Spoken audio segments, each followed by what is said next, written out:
Bonjour, bonsoir ou bon après-midi selon les endroits où vous êtes et d'où vous suivez cette chaîne, la chaîne du journaliste chroniqueur Mohamed Ould Chigali, la chaîne des intellectuels et des personnalités politiques et publiques de Mauritanie.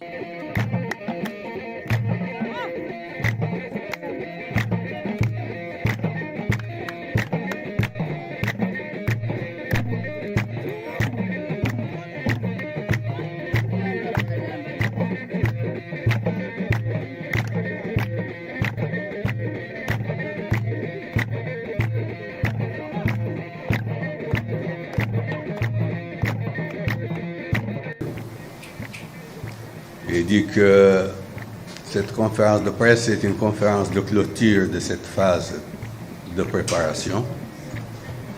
Comme il le lui avait été demandé, Moussa Fall, coordinateur du dialogue national envisagé, a remis au président de la République une feuille de route qui propose de discuter d'un certain nombre de questions. Le document préparé par le coordinateur général Moussa Fall, un homme politique de consensus national connu pour son intégrité morale, professionnelle et politique, inclut dans les sujets à discuter la bonne gouvernance, la lutte contre la corruption, l'austérité dans les dépenses, la révision du système judiciaire, la réforme des secteurs de l'éducation, la santé, la politique du système foncier mais également l'autonomisation des groupes vulnérables. Le document basé sur un questionnaire distribué aux partis et formations politiques, et le noyau de la phase préliminaire a été destiné à impliquer les différentes parties dans la nomenclature de l'agenda d'un dialogue.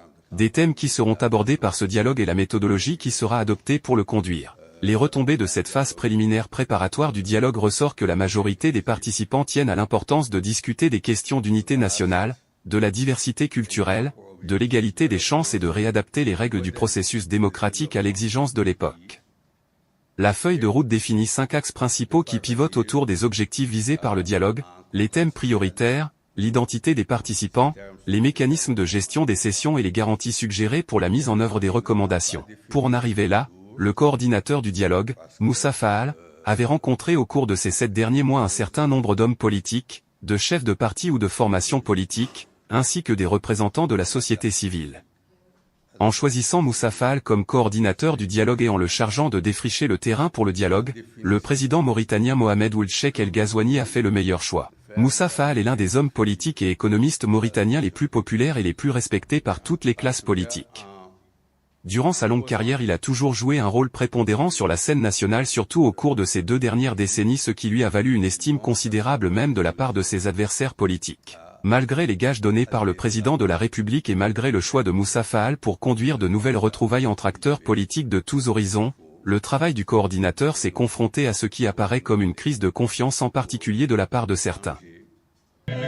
Bonjour, bonsoir ou bon après-midi selon les endroits où vous êtes et d'où vous suivez cette chaîne, la chaîne du journaliste mauritanien indépendant Mohamed Ould Chigali. Cette chaîne est la chaîne des intellectuels et des personnalités publiques de la Mauritanie. Elle diffuse des chroniques et des débats sur des sujets dominants de l'actualité nationale et internationale.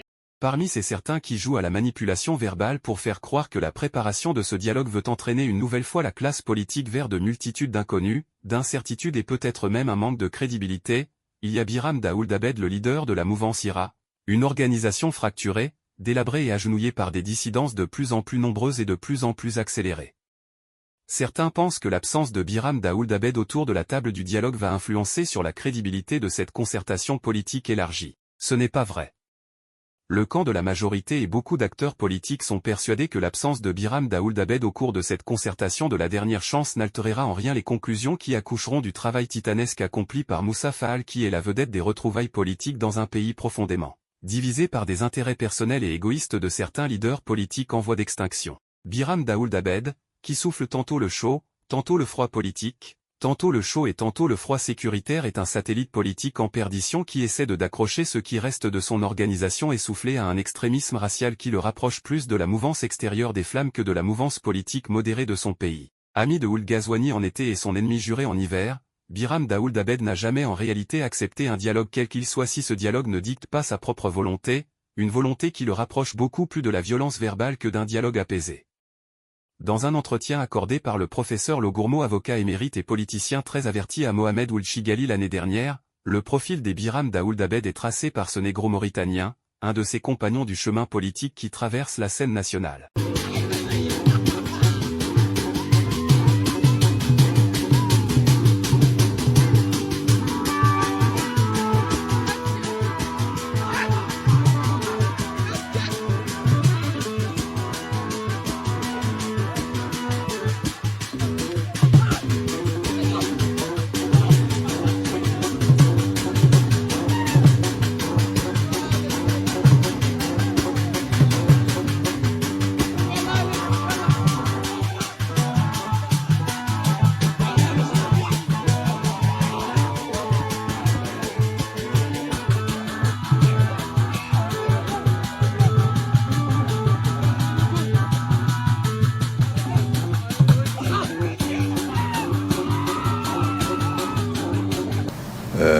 dans son programme de campagne, il a annoncé l'organisation d'un dialogue inclusif, vaste, ayant pour objectif de repenser le modèle de développement du pays et de parvenir à un contrat social nouveau. Ces termes sont des termes extrêmement importants. Naturellement, il n'en a pas défini les contours parce que il pose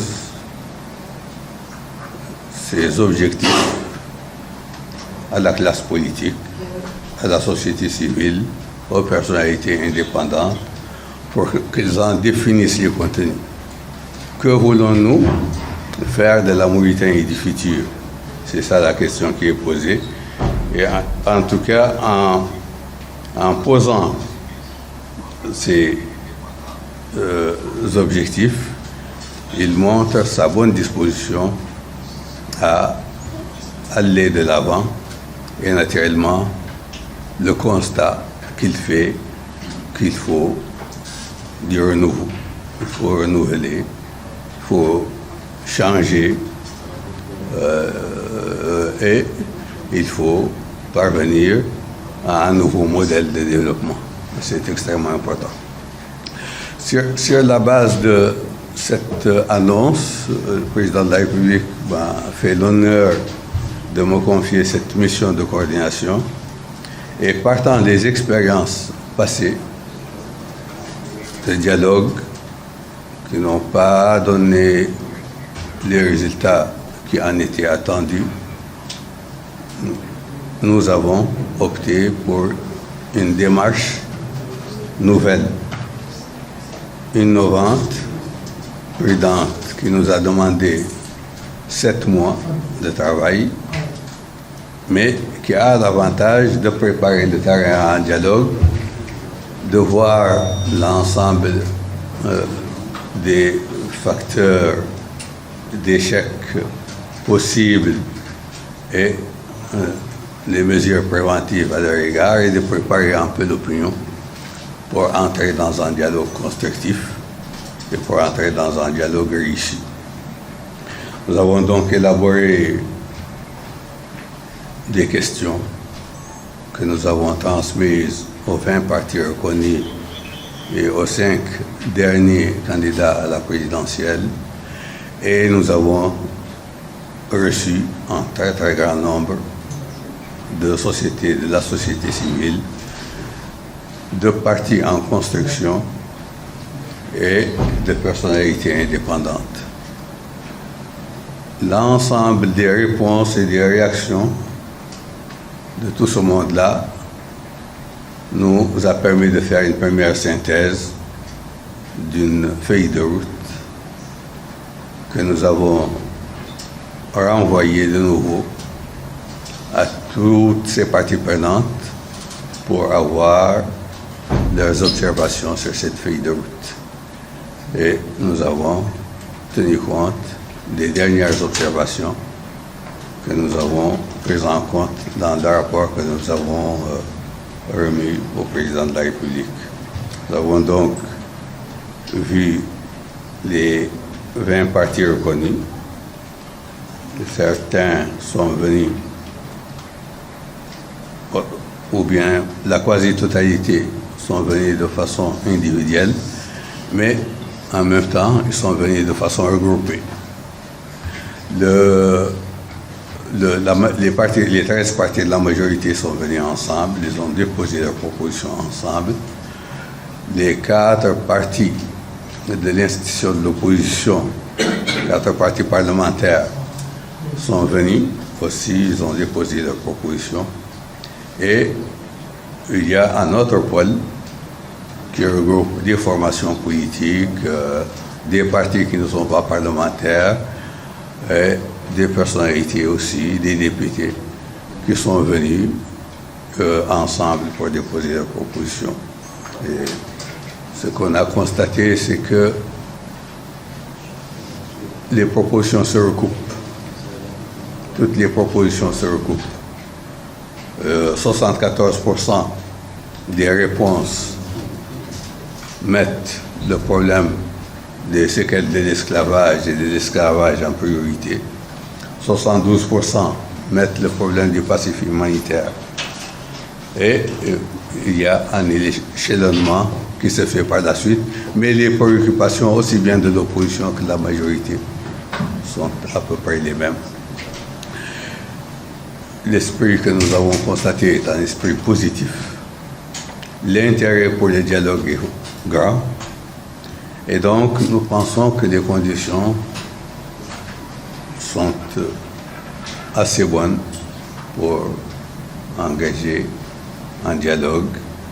Et dans la seconde partie du rapport, nous avons fait des propositions. C'est des propositions que nous avons faites sur la base des échanges que nous avons eus, sur la base de l'expérience aussi que nous avons. Mais c'est des propositions qui peuvent être retenues, qui peuvent ne pas être retenues. Ça concerne la seconde phase du dialogue.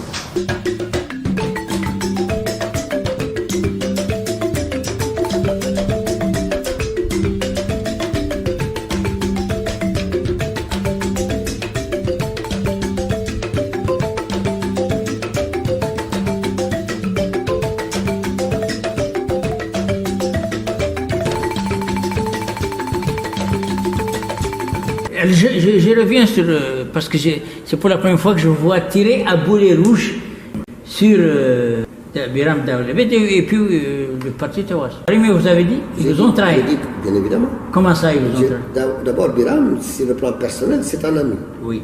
Sur le plan politique. Non, on parle que du plan politique. Oui, mais je tiens à préciser, on est en Mauritanie. Mais Biram, c'est quelqu'un qui est insupportable. Insupportable. Sur le plan politique et sur le plan des rapports qu'il entretient avec les gens. C'est le plan politique. Biram Da est allé jusqu'à traiter les gens de menteurs en parlant de nous, et spécialement en parlant de moi. Menteurs. Il est allé affirmer que nous avons, nous, déjà conclu un accord avec le gouvernement actuel, avec Razouani, notamment que le pacte devra mettre en œuvre et qui consisterait en ce qu'il y ait un troisième mandat, qu'il y aura une réforme constitutionnelle, et c'est là l'objet, disait-il, de notre pacte, pour lui assurer un troisième mandat. Vous vous rendez compte? Et c'est faux. Vous avez lu le pacte. Il n'y a pas que ça. Plein d'autres choses. Des attaques brutales, directes. Mais ça, c'est pas nouveau. Oui, mais ce n'est pas nouveau, ce n'est pas acceptable pour autant. Ce n'est pas parce qu'une chose n'est pas nouvelle qu'elle est acceptable. Il y a bien un seuil critique au-delà duquel nous n'accepterons pas. Mais vous avez parlé de trahi. La trahison, elle consiste sur le plan politique. Vous avez dit c'est lui qui a posé le votre problème. parti a été trahi. Il a dit, lui, en public, dans une conférence de presse, que notre parti et le RFD, nous avons trahi l'opposition parce que pendant que nous y luttions ensemble contre les trucs électoraux, contre la fraude électorale, que nous étions en train de négocier en douce et que nous avons trahi, effectivement, cette opposition. C'est lui qui l'a dit. Mais en quoi il vous a trahi? Il nous a trahi parce que nous avons négocié, discuté pendant des mois et des mois. Avec lui aussi. Mais bien sûr, il y avait Sewab. Lui, oui. Il est député de Sewab. Oui. Et Sewab rendait compte. Oui. Et ensuite, nous l'avons intégré en tant que tel dans les discussions. Je dis bien en tant que tel, en tant qu'ancien candidat à la présidence de la République, comme Hamidou Baba. Et nous avons également intégré Tcham Samba comme FPC pour avoir un parti qui n'avait pas été reconnu alors qu'il remplissait toutes les conditions. Nous avons ensemble, donc, avec ces deux personnes-là que j'ai citées, plus les autres partis responsables des autres partis politiques, nous avons négocié ensemble un dialogue. À la veille de ce dialogue, qui a intervenu pour que ce soit bloqué? Mais c'est Biram. C'est Biram qui a intervenu pour dire qu'il faut arrêter ce cirque, qui ne participe pas. Avec d'ailleurs Tawassoul qui, se fondant sur ça, notamment, a fait une déclaration demandant au pouvoir de suspendre le dialogue. C'est pas de la trahison. Mais lui, qui nous accuse, nous, d'avoir initié des actions avec Razouani. Mais lui-même nous l'a dit que Razouani était son ami, qu'il a discuté avec lui, qu'il a convenu avec lui d'un certain nombre d'engagements, en particulier la reconnaissance du RAC, que grâce à ses amitiés avec M. Razouani, maintenant la question de l'esclavage est réglée. Il a même tenu une conférence internationale, ici, à Nouakchott, oui, avec tous les anti-esclavagistes du monde entier et de la Lune, pour venir discuter de ça ici, pour prouver que dans notre pays, il n'y a plus d'esclavage. Qui a donc trahi? C'est pourtant c'est le même M. Razouani qui est là. Est-ce que Ghazouani a changé Non, encore mais Ghazouani, c'est pas vous. Non, mais je veux dire simplement que mais lui, en quoi ça vous regarde? Oui, mais lui, la trahison dont il parle, c'est le rapport que nous avons avec M. Ghazouani. En quoi ça le regarde? Le problème, il n'est pas là. Le problème, c'est l'acte politique que ça représente. Oui. Nous ne sommes en accord avec personne de ceux qui nous ont critiqués ou qui nous critiquent au sein de cette opposition. Parce que vous avez dit au cours de la conférence, au cours de la rencontre que nous avons eue, vous avez dit on trahit quelqu'un avec lequel on a signé. Quel accord lui fait avec Biram? Quel accord? Mais dans le cadre des discussions que vous avez eues avec le président... Nous n'avons jamais... Oui. Les discussions que nous avons eues avec le président... Vous êtes réunis pendant longtemps, vous venez de le dire. Avec le président de la Pendant 6 mois, vous avez discuté avec nous avons discuté dans le cadre de la recherche d'un accord politique qu'on a appelé le dialogue dans ce pays. Oui. Nous n'avions aucun accord pour aller ensemble. Hein? Oui. Est-ce que vous savez que quand on discutait avec les partis de la majorité, nous n'avions aucun accord entre nous en tant qu'opposition pour y aller. Chacun y venait à titre individuel. Bon? Mais c'est important de le savoir. Donc l'opposition est toujours en ordre dispersé? Non, l'opposition en ordre dispersé, vous savez depuis quand? Mais depuis que Tawassoul a quitté la côte en 2013-2014. Quand toute l'opposition était réunie pour boycotter les élections législatives d'Aziz, et que finalement, il n'y a que nous et les RFD qui avons boycotté, les autres ayant participé, sauf certains autres qui, effectivement, ont participé. Depuis lors, l'opposition n'existe pas en tant que cadre organisé. Il n'y en a pas. Ah bon? Mais je vous le demande, vous êtes les journalistes. Non, mais moi je vous pose la question de savoir pourquoi vous l'avez dit. Je vous l'ai dit qu'il n'y a jamais eu, depuis la côte, aucun accord entre les forces politiques de l'opposition pour entreprendre une action commune sur le terrain politique. Il n'y en a pas. C'est au contraire l'UFP qui à chaque fois a couru avec les uns et les autres pour les amener à agir ensemble pour faire telle marche, pour faire telle manifestation, pour dénoncer telle action faite par le gouvernement à l'époque d'Aziz sur tel point ou tel autre point.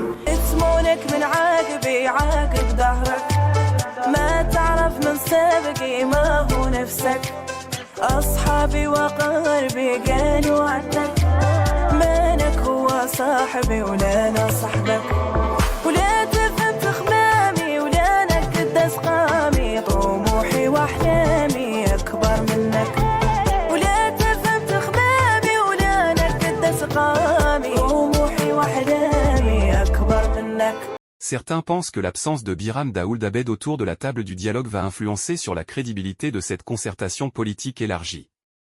Ce n'est pas vrai. Le camp de la majorité et beaucoup d'acteurs politiques sont persuadés que l'absence de Biram Daould Abed de cette concertation de la dernière chance n'altérera en rien les conclusions qui accoucheront du travail titanesque accompli par Moussa Fall, la vedette des retrouvailles politiques dans un pays profondément divisé par des intérêts personnels et égoïstes de certains leaders politiques en voie d'extinction.